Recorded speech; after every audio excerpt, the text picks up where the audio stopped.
An Introduction to Structured Clinical Management, SCM. What was your life like before SCM? Every day I was having to look for a reason to stay living. And when I realized that was happening, it just wasn't nice to understand that was the reality I was living. They didn't think I was going to make it. Like, my sort of parents had already come to terms with it. And I couldn't cope with anything emotionally because of the situation I'm in, or was in. So I just kept turning to the bottom, and that is not you won't find much at the bottom of that. Aimless, really sad, depressed, and I became suicidal after I started a new relationship following divorce, and we lost the baby, and I grieved for a very, very long time and just gave up any attempt at living whatsoever. I didn't like to stay in one place. I would, my go-to kind of reaction would be to just run away. So I would literally just, if I was having a bad day at work, I would just, put my stuff down, walk out, and oftentimes go to the airport and get on a plane somewhere random. It wasn't a life worth living. I was ashamed of the person I was. I had no self-worth. I felt like everyone abandoned me. I had no healthy relationships to speak of at all. This is an informational video about structured clinical management and how it is delivered in the Avon and Wiltshire Mental Health Partnership Trust. This video may be used for informational purposes by those being offered this treatment in other areas of the UK, but please note it may be delivered slightly differently. For the purposes of the video, structured clinical management will be abbreviated to SCM. SCM is a non-diagnostic-led model of care used in secondary mental health services. It has been shown to be helpful for people who might struggle with their emotions, with relationships, or who are impulsive, which can affect their life in a negative way. People may also struggle with their sense of identity or sense of self. It is particularly helpful for people who might have been diagnosed with a personality disorder, but you do not need to have a diagnosis for SCM to help you. Is SCM right for me? SCM is structured so that people are supported to achieve goals, to improve their mental health, and live a meaningful life to them. It has an emphasis on learning skills to manage emotions and problem-solve difficult situations. SCM may be helpful if you have difficulties with managing your emotions, managing impulsivity, self-harm and suicidal thoughts, making and keeping healthy relationships, problem-solving. What can I expect from SCM? The 3 phases are the assessment phase, the stabilisation phase, and the treatment phase. In the treatment phase, most people undertaking SCM access this treatment through attending the problem-solving group. The group runs once a week for an hour and a half and consists of up to 10 people. What is the commitment needed for SCM to be successful? SCM typically lasts between 12 to 18 months, and for SCM to be successful, we ask for people to aim to attend at least 75% of their appointments.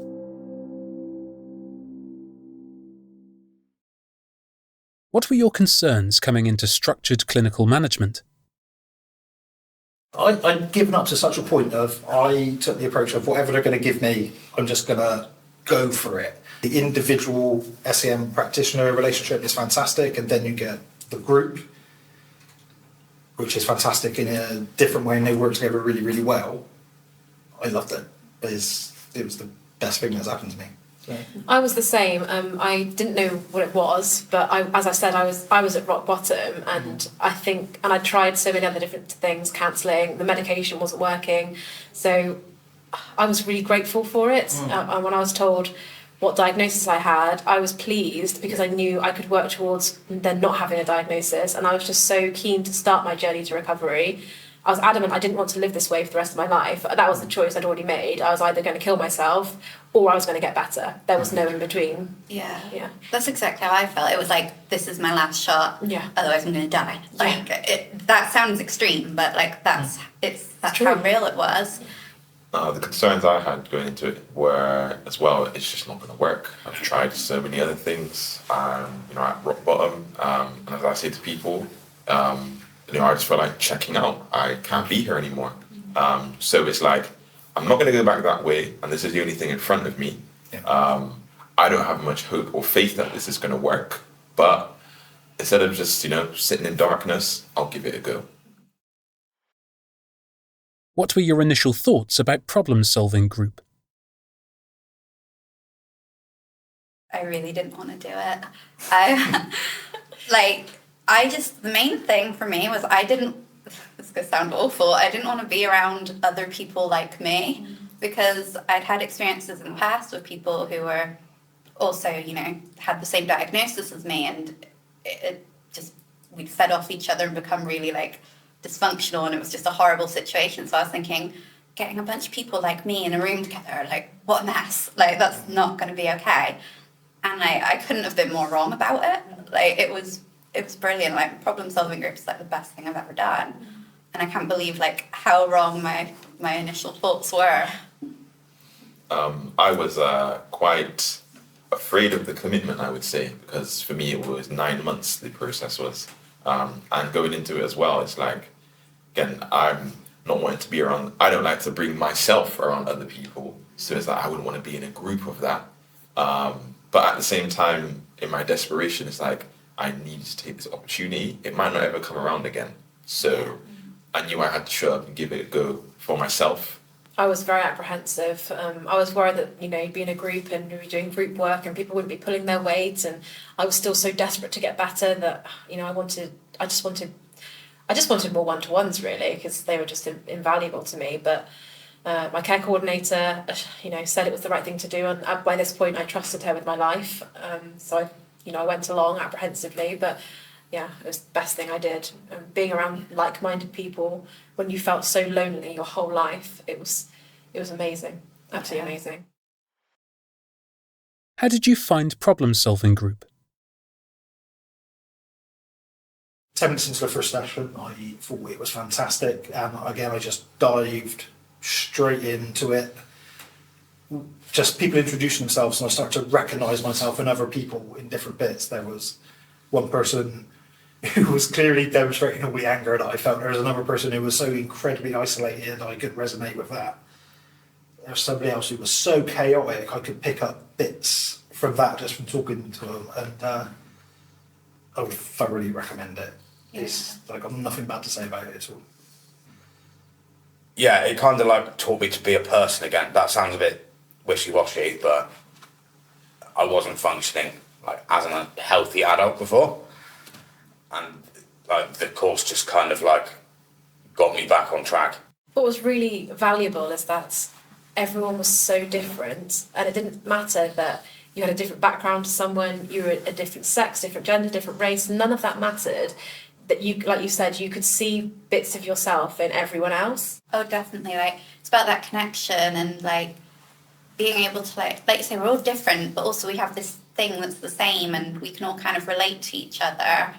It was such a safe space. I think you feel so judgmental about yourself, but actually when you turn up, you realise that no one's judging you. The only person in that room judging you is yourself. Yeah. It's so nice to be in such a safe space where you can talk openly with a larger group of people rather than just your one-to-one. What was your relationship like with your SCM practitioner or care coordinator? Amazing. I say she saved my life, but really it was me who saved my life. But she was with me every step of the way. She held me accountable for my actions in a way that no one had ever done before. She treated me like an adult, not a patient, in a way that no one had ever done before. And she stuck by me through my whole journey, and I felt like she really cared. She really understood, and she validated so much of what I'd gone through, and no one had done that before, and it was amazing. I kind of feel on a similar level, to be honest. It's we've kind of had a rocky relationship, I guess, because I wasn't the easiest of people to deal with at the start. But she's probably my favourite person on the planet. She's my hero. Definitely saved my life. I wouldn't be here if it wasn't her. I don't want to get too emotional because she's amazing. They never made me feel shameful or guilty about anything I said or, what I might have shared and how I felt about it. They just remind me like, that's what happened. But, you're not stuck there, you're not defined by that, we can move forward. Did you have any disagreements or any conflicts with your SEM practitioner or care coordinator? I didn't have any issues or any conflicts, but we didn't agree on everything. But interestingly, in the past where I would avoid disagreeing or conflict, it was like, despite having our differing opinions, we can actually have healthy discussion about them. And in some regards, it was good because the opinions that I might have been carrying might not have been healthy for me. So when they would challenge me, I'm seeing it in a new light and I'm like, whoa, that's actually not okay. I wasn't necessarily in the best place or necessarily in the right place when I very first came into the service. I was desperate for help, and I wanted to do anything I could to get the help. And so I tried to engage with the service, but realistically I wasn't actually ready. I was still addicted to alcohol, very much alcohol dependent, all day, every day. I just wasn't functioning right. I was in and out of hospital. And then it came to a time when I spoke to my care coordinator and we had a very frank discussion. And she basically told me that I wasn't ready for the help. I had to work on my substance abuse issues to a degree where I could actually focus on what was going on with my emotional intensity. But I, looking back now, I absolutely agree with Amy, and I'm glad she did it, because I wasn't ready, and it wouldn't have gone in, and it wouldn't have worked. I wouldn't be here now. If I hadn't have had the therapeutic discharge, I would not have got through course. She made it very easy for me, but that's what the service does, I guess. How does this differ from any therapeutic relationship you've had in the past?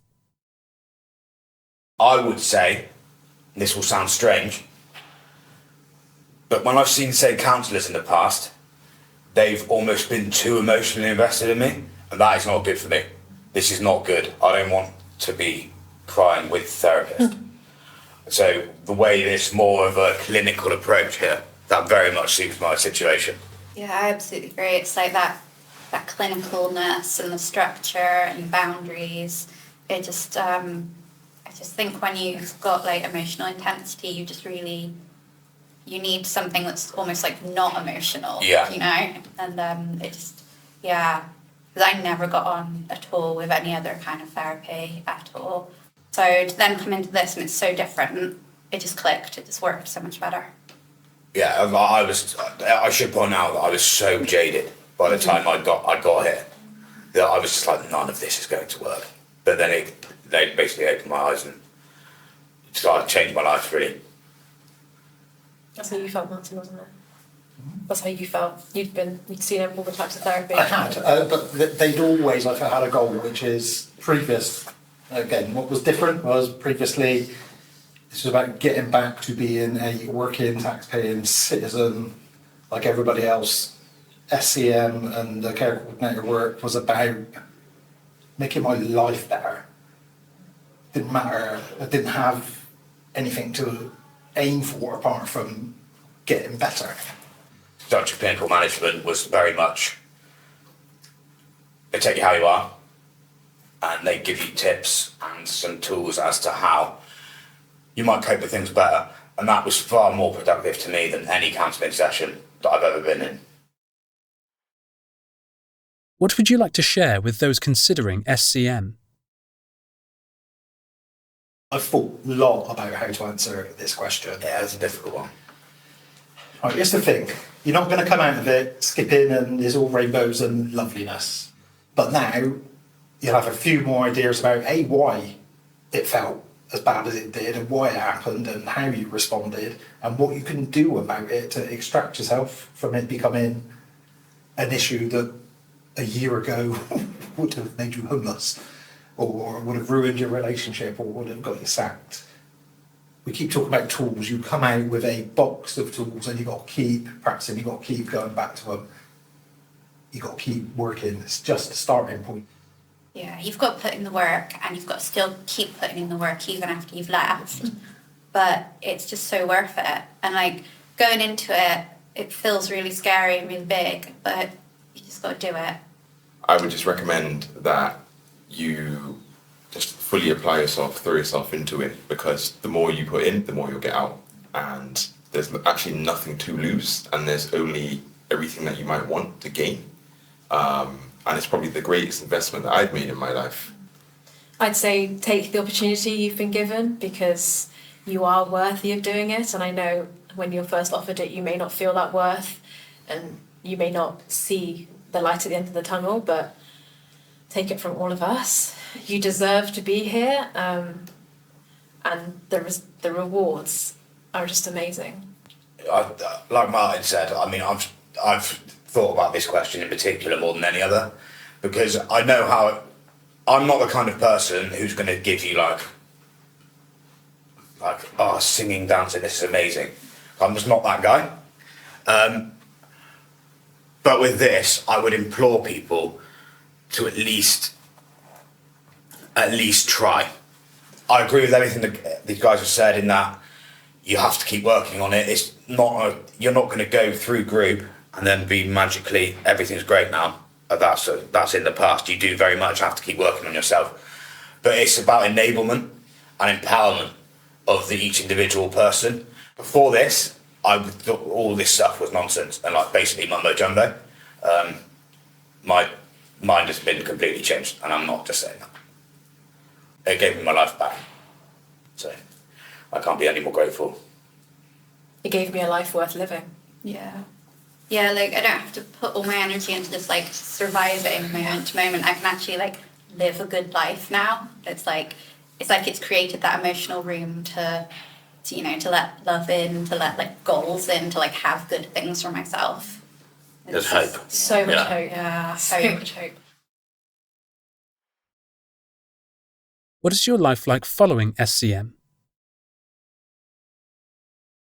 Life is worth living, and I find meaning in the small things. I find purpose in everything that I do. My connections and my relationships are so much healthier. I know what I want out of life now, and I know what I have to offer, and that's something that I couldn't say in the past. So before, I basically didn't want to be here. Now, I have hope. I can see beauty in the world.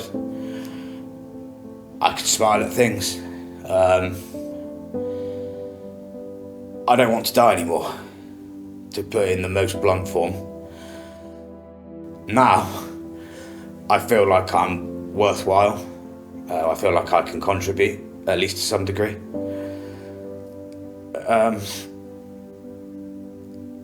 It's like having a second go, basically. And I can only be grateful for that. Trying to live. I am living rather than just, again, surviving or waiting for death. My whole life is in front of me now. I never felt like that before. I'm grateful. I work hard at working on finding things to be grateful for. But I've got lots to do still. There's lots I have started to think that I want to do with my life that I never would have thought of before. I have moments of excitement about that. I feel weird saying that, but my best days are ahead of me. It's like a lot better. I'd say there's been a massive improvement. So I have a stable home where I've been living for the last 2 years, and I don't drink anymore. I've been sober now for 6 months, and equally I haven't self-harmed for 6 months. And then that's something that just, if you'd have told me a few years ago, like that just wouldn't have felt possible to me. I'm doing my PhD. I haven't walked out of it and not come back. I think that's the thing, just life's a lot more stable now, and that's really good. I'm happy. I'm controlled. I have the most amazing relationships with people who I choose to let into my life. And I'm proud of who I am today, which I never thought I'd be able to say. Basically, I've just gained a sense of worth, a sense of respect for myself, and I'm excited about life. I'm busy, I'm happy. I have so much going for me, and I think one of the greatest things of all is that I'm now employed in North Somerset as the peer support worker for the complex emotional needs team. So now I get to work every day with service users who are like myself, and I can help them on their recovery by being their beacon of hope and showing them that life is worth living, that they are worthy of this treatment and they're worthy of a fulfilled, happy life. And I can't think of anything greater than being able to give back to the service that saved me.